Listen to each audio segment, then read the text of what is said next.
I was recently made aware by some of my friends that Ubisoft is kind of on the downfall. So I've taken a little bit of time to look into some TikTok clips, some of the recent headlines, and I am utterly appalled by the way this company has been acting here recently. I've pulled up a couple of things to mention, so I'm going to read through those. Market values plummeted 85% from 12.17 billion in January of 21 to just around 1.78 billion. The company's stock price dropped by over 45% in the last year, reaching a historic one-year low. There was a lot of mention about this Star Wars Outlaws, and I guess it flopped so hard that I didn't even hear about it coming out from anyone in my circles whatsoever. That doesn't surprise me. With the news that I've been hearing about this game, as well as the gameplay that I've seen a lot of people mention that Ubisoft games have evolved backwards. And that is nothing that you want to hear from a franchise whatsoever, especially when it comes to Star Wars games and Ubisoft as a whole. Things like Assassin's Creed. I'm a diehard Assassin's Creed fan. I am going to touch upon that a little bit in this video as well. This new one, Assassin's Creed Shadows, faced multiple delays, now set to release on February 14th of 25. So a month from now, maybe I'll give it a try. As of right now, I've seen people saying that the tests that they're doing on this, it's one of the worst games that some of the people have ever played. Another game that came out that I had no clue about was Skull and Bones, launched with only 400 concurrent players. That's a significant failure by all metrics. They also shut down their free-to-play X-Defiant shooter in December 24. Ubisoft's approach to game development has been criticized as stubbornly outdated. Like I said earlier, the Assassin's Creed franchise is something that I hold near and dear to my heart. I actually somewhere still have the Assassin's Creed Brotherhood game manual in mint condition. I have it in one of my boxes somewhere. I loved this franchise with a passion. Back on, I think it was the Xbox 360. Assassin's Creed was actually one of the first games that I had. I actually played through Brotherhood. This is going to be the portion where I talk about Assassin's Creed and my love for it and why I'm upset about Ubisoft doing what they're doing. Assassin's Creed Brotherhood was one of my favorite games known to man, okay? During this time, I think I was around like 8th grade whenever I got this game.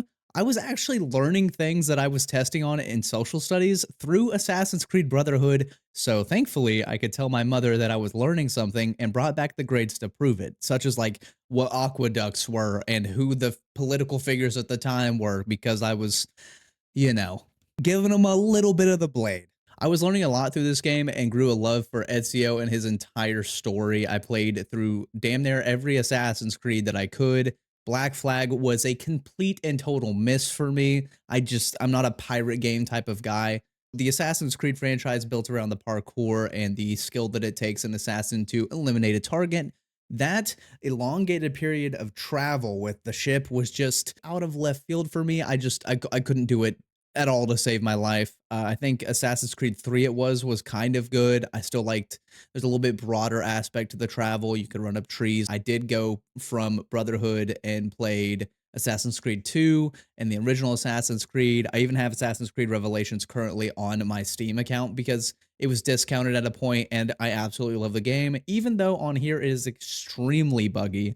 Knowing that a company that had such good pillars of franchises underneath it is somehow managing to tank this hard, it really blindsided me. I heard about this probably like 2 days ago, their stock market prices crashing so hard. I knew off and on that they were struggling.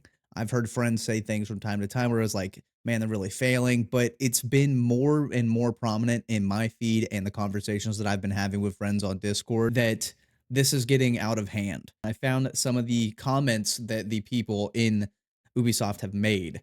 Ubisoft's monetization director called gamers critiquing the company non-decent humans on LinkedIn. He stated, "What is even more revolting is coming on LinkedIn and seeing the same comments from people within the industry. On top of exposing yourself as a clearly non-decent human being, you are affecting thousands of employees that are already impacted by all the hate despite doing their best to deliver incredible experiences." Incredible experiences. If the overwhelming majority of the people that consume your things are saying that it's a lackluster at best experience, I think delivering incredible experiences is definitely not what you're doing. The CEO's response to Assassin's Creed Shadows Backlash, Guillemont, however you pronounce that, condemned what he called malicious and personal online attacks against employees, stating, "I want to make it clear that we at Ubisoft condemn these hateful acts in the strongest possible terms, and I encourage the rest of the industry and players to denounce them as well. If you are getting an overwhelming amount of backlash, it might be time to turn your eyes and look at yourself. If you're getting a lot of backlash for the product that you're putting out, it might be you that is the problem. It looks like a lot of these companies seem like they're trying to do the best. They're having the typical businessman talk of yes men everywhere being like, that's a great idea. And then when it gets down to the bottom line, all you're seeing are numbers on the red. Guillemot has been accused of redirecting criticism about internal employee issues and sexual harassment allegations towards a narrative of backlash against all employees. Interesting. If Ubisoft cannot stand the heat, get out of the kitchen. Labeling legitimate criticism as malicious and personal online attacks is the entertainment industry's gaslight go-to these days. That's what I'm saying. If they're trashing everything that they make and they get a lot of very heavily weighted criticism back, like I said, it's best to just turn and look at yourself and see where you can fix your problems and then come back and have a redemption arc of sorts. That would be absolutely amazing for Ubisoft. If they came back and made an Assassin's Creed and Star Wars, whatever games that they decide to make, and it is an absolute powerhouse of we messed up. Here's our way of showing back to the community that we can do better. Oh my God, the redemption arc would be amazing. Based on these responses from these heads of these companies, I do not see that happening. They seem very steadfast and we aren't messing up. It's the gamers' problem, which is weird. I don't know why you would want to call your entire base of customers the problem. That seems like you're just throwing gasoline on the fire that you are admitting for some reason you think isn't there. Another article that I found says from Ubisoft, gamers should feel comfortable not owning their games. That's great. That's exactly what everybody wants to hear. One of the things we saw is that gamers are used to a little bit like DVD, having and owning their games. That's the consumer shift that needs to happen. It's about feeling comfortable not owning your game. Yeah, it looks like Ubisoft is pushing for a shift towards subscription-based game models where players access games through service rather than owning individual titles.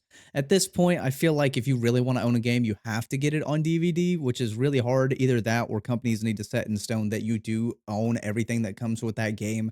If a service does go down, you still have that game. Maybe the online services won't be available because it's server based, which makes sense. If they don't have the funds to back up the servers, at least you would have a solo and or land based multiplayer style that you could still get to.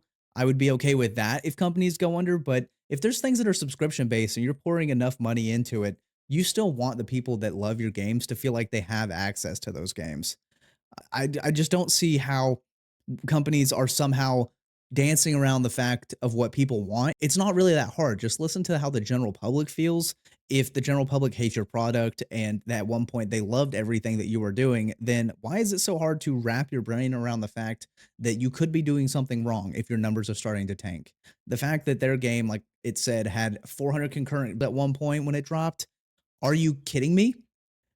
Are you kidding me? Like, how does it even get so bad to that point that you have sub 1,000 people concurrently on a game as it drops? If you sell less than a million of a product in the first month of something, that should be a red flag. Ubisoft seems to have missed all the red flags, and now there's, like it said on here, an 85% plummet from 12.17 billion in January of 21 to 1.78 billion.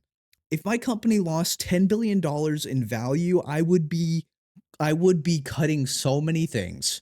I would be pulling everyone that I thought was smart from every field to be like, where am I missing this? I'm either my brain is so engrossed in the company that I'm missing all the signs and I can't take an outside approach looking in that I'm missing someone help somewhere. That would be my approach if I missed $10 billion in 4 years. That's over $2 billion a year in 4 years. Oh my God. Ubisoft, get it together. Please, for the love of God, show us a redemption arc. I would love to see that. But at this point, Ubisoft sucks.